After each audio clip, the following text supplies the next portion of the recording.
Sizinle bu röportajı bu konuyla ilgili hazırladığımız belgeselde kullanmak üzere yapıyoruz. Siz de konuşarak bunu kabul ettiğinizi beyan etmiş oluyorsunuz. Evet. İster cevaplayın, ister cevaplayın da sormak zorundayım. Bu taşma kimin suçu?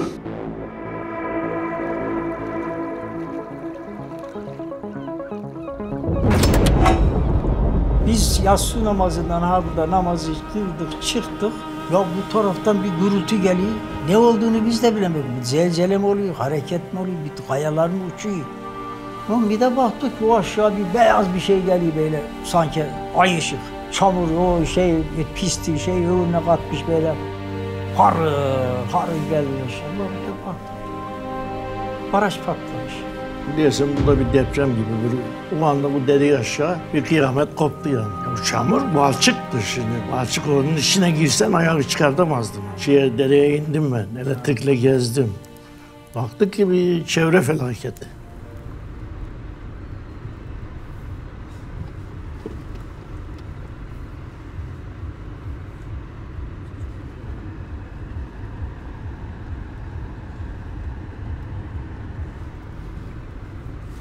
Merhaba, İbrahim Bey ile görüşecektik abi. Niçin görüştünüz? Bir belgesel için haberi var.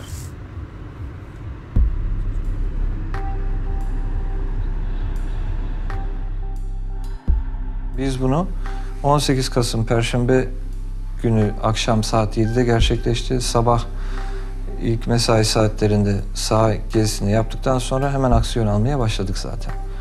Daha olay aşağı yukarı 48 saat geçenden sonra bile daha yetkililer gelmediler buraya yani.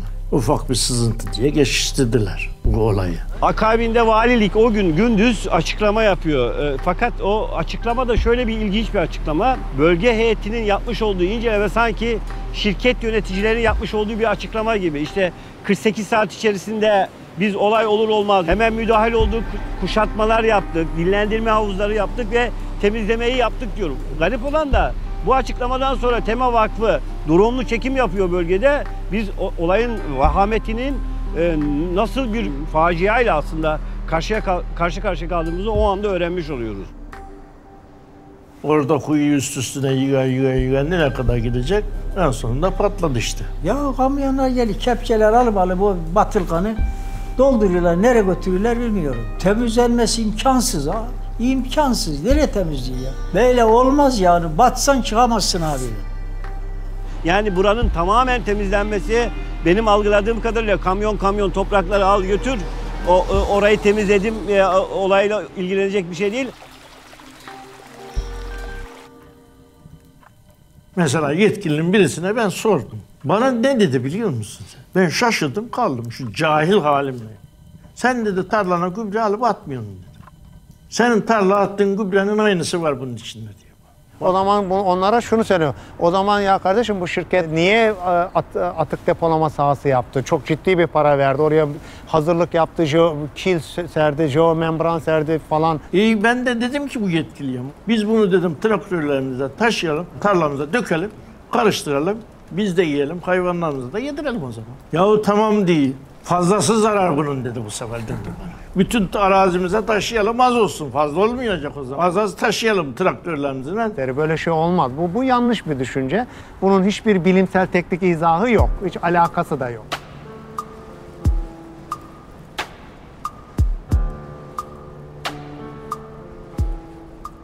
En üst basamaktaki havuz doluyor.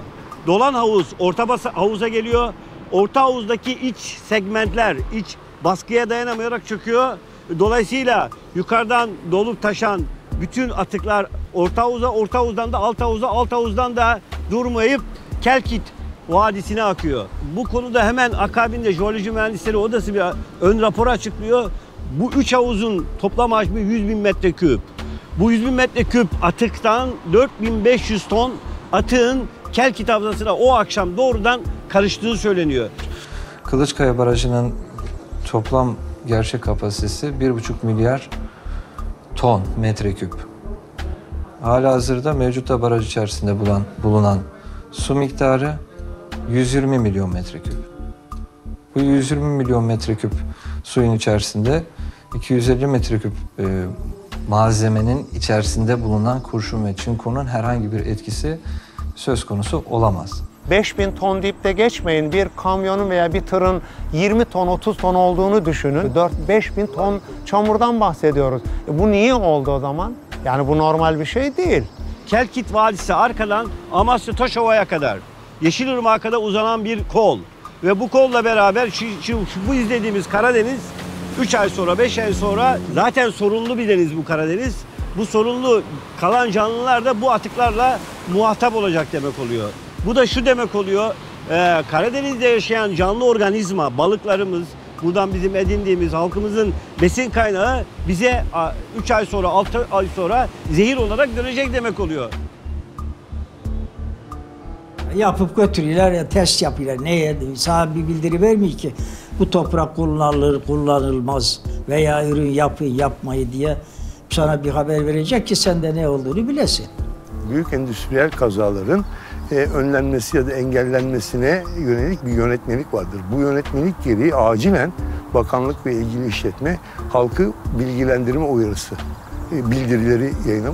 Bu da yapılmamıştır. Bir defa bu bir suçtur.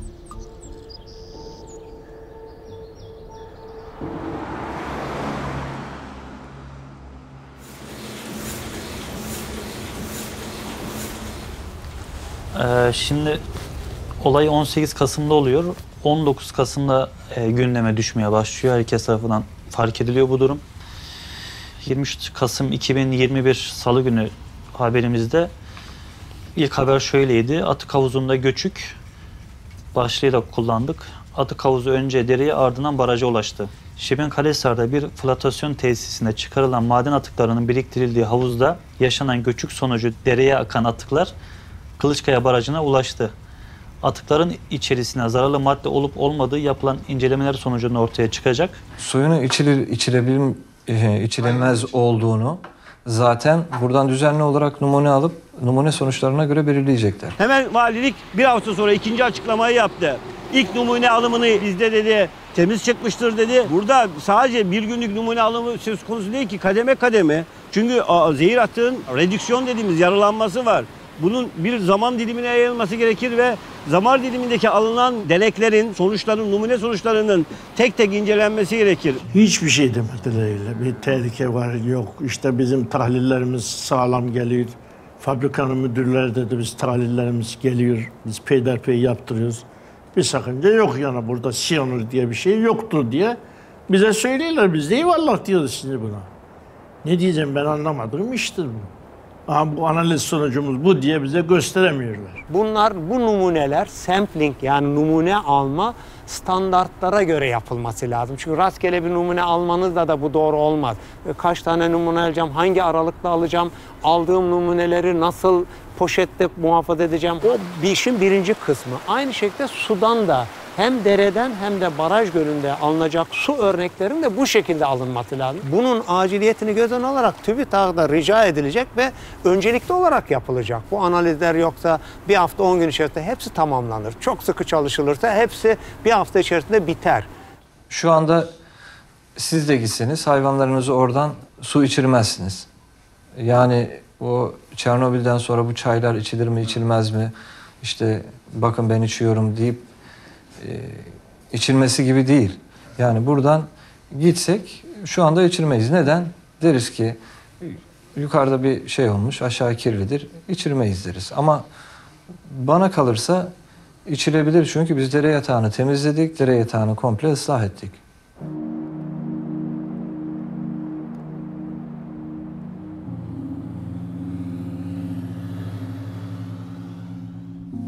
Neden taşma oldu? Orada şimdi 3 yıllık bir susuzlanma süresi var. O susuzlanma süresini bekliyoruz fakat atığın belli bir kısmı susuzlaşıyor. Mevzuat ama diyor ki 2 yıl, 3 yıl dinlendireceksiniz sonra kapatacaksınız. Ama 3 yıllık süreç bile yeterli değil bunun için. Susuzlanmayan kısım nasıl bir engel teşkil ediyor? Üzerinde herhangi bir faaliyet yaptığımızda bu sefer altta bir hidrolik basınç oluşturuyor. Bu hidrolik basınç da gövdeye baskı yapıyor. Bununla alakalı herhangi bir sıkıntı olabilir. Valinin yaptığı ikinci açıklama aslında ilk yaptığı açıklamayı tamamen taban tabana zıt bir açıklama. Diyor ki burada şirket suçlu görülmüştür. 12 trilyon ceza veriliyor. 12 milyon lira bugünkü parayla şirketin faaliyetlerine son veriliyor.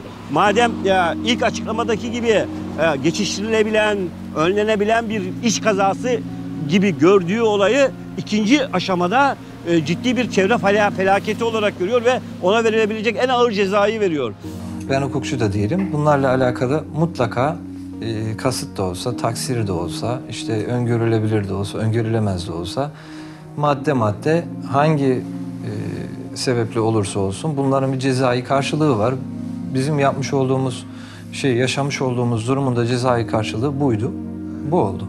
Yani bu 12 milyon liralık falan bir iş değildir. Yani o toprağı kazıyacaksınız, kaldıracaksınız. Nereye? Yani o yer altına indi, inmedi. Yani ne kadar indi, nereye kadar indi? Yani Çarşamba'da indi mi, sadece Kelkit Vadisi'nde kaldı mı?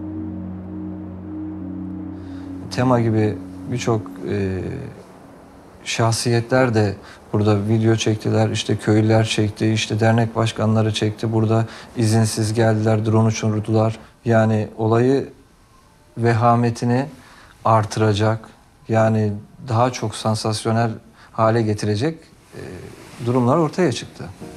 Bizim vatandaş olarak çözmekte zorlandığımız şu, bu facia şeffaf yönetilmiyor. Topluma bilgi verilmiyor, sanki toplumdan bir şeyler saklanıyor. Bu bizi daha da endişeye sürüklüyor açıkçası. Maden şirketinin yerinde ben olsam, ben sahibi olsam çıkar konuşurum ama Türkiye'de bu böyle. Yani biz açıklama gereği duymadık. Biz aksiyonu düzgün yönettik. Bu süreçte bizim herhangi bir açıklama yapmamız savunmaya geçip biz burada suçluymuşuz gibi bir durum ortaya çıkacak. Yani çok doğaldır. Yani doğaldır derken bunu mantıken doğaldır anlamında söylemiyorum. Bu ülke koşullarında doğal hale gelmiştir. Hala bir henüz resmi açıklama gelmemesi, iddialar üzerinden konuşularak işte bu gündemin yavaş yavaş sönümlenmesinin takibi başka yaşanana kadar bu Türkiye'de artık kanıksanmış siyasi iradenin bir metodu haline gelmiştir. Mesela Giresun Barosu'ndan avukatlar geldi. Direkt köylüyle beraber muhatap oldular. Neden? Çünkü herkes bir nema peşinde. Ortada bir kötü durum var. Daha kötüye sokmak için üzerine elzem olmayan kişilerin yapmış olduğu yanlış yorumlar var. Biz şöyle duyumlar alıyoruz. Şebinkarahisar'da bazı aklı evvel insanlardan, bazı üst perdeden bakan insanlardan işte burada yaşamayan, ilgisi olmayan aktivistler ahkam kesiyorlar bilmem. Hayır, bu mesele Türkiye'de en uzak ücrada yaşayan bir insanın, onu da bırak dünyada başka bir yerde yaşayan insanın da ortak meselesidir. Çünkü kirletilen doğa, kirletilen hava hepimizin ortak havasıdır. Dünyamız kirletiliyor. Buna dünyanın herhangi bir bölgesinden bir yurttaşla müdahil olabilir, söz söyleyebilir.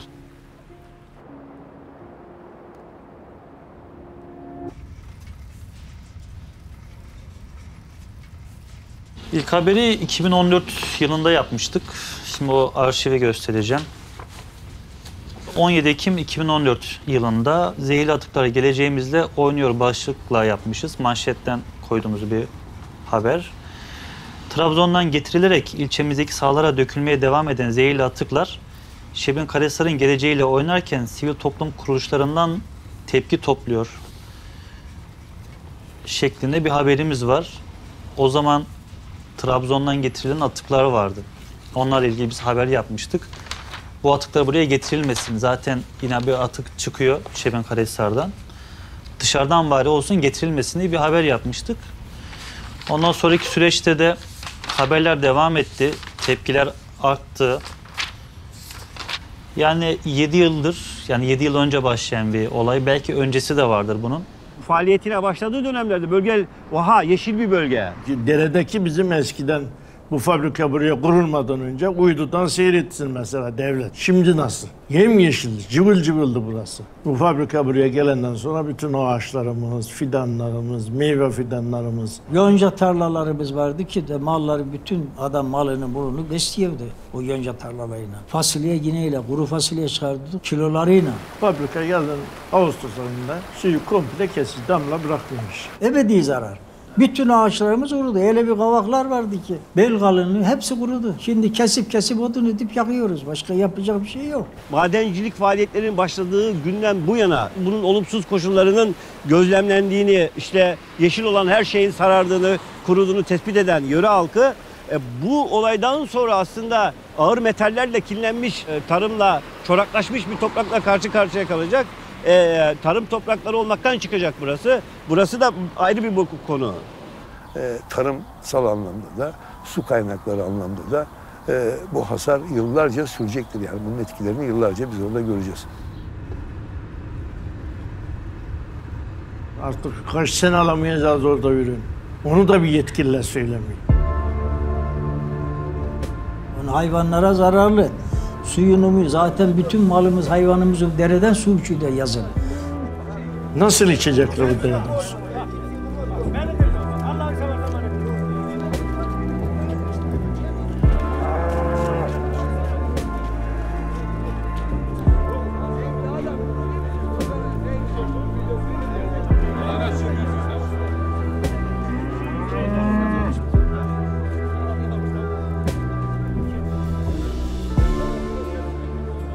Artı baraja gidiyor suyuna ya. Barajın fabrikanın arası 1 kilometre yok. Oradan artık gidiyor. Kelkit Vadisi nereye kadar gidiyorsa da. Şimdi de bu baraj patladı. Bütün mahvoldu kardeşim. Daha ne ekeceğimiz var, ne biçeceğimiz var. 5-6 yılda alamayacağımıza göre ne yapacağım, ne yiyip ne içeceğim ben?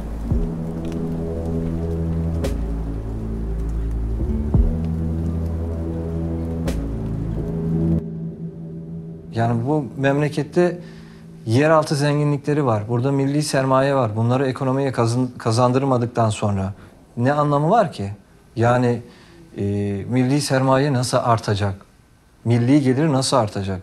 Bunlarla alakalı hiç milli bir görüşü yok vatandaşın. Biz fabrikaya karşı mıyız? Karşı değiliz. Fabrika çalışsın ama önlemini de alsın burada. Burada köy var. Ya bu köyü kaldırsın buradan devlet veyahut da fabrika önlemini alsın.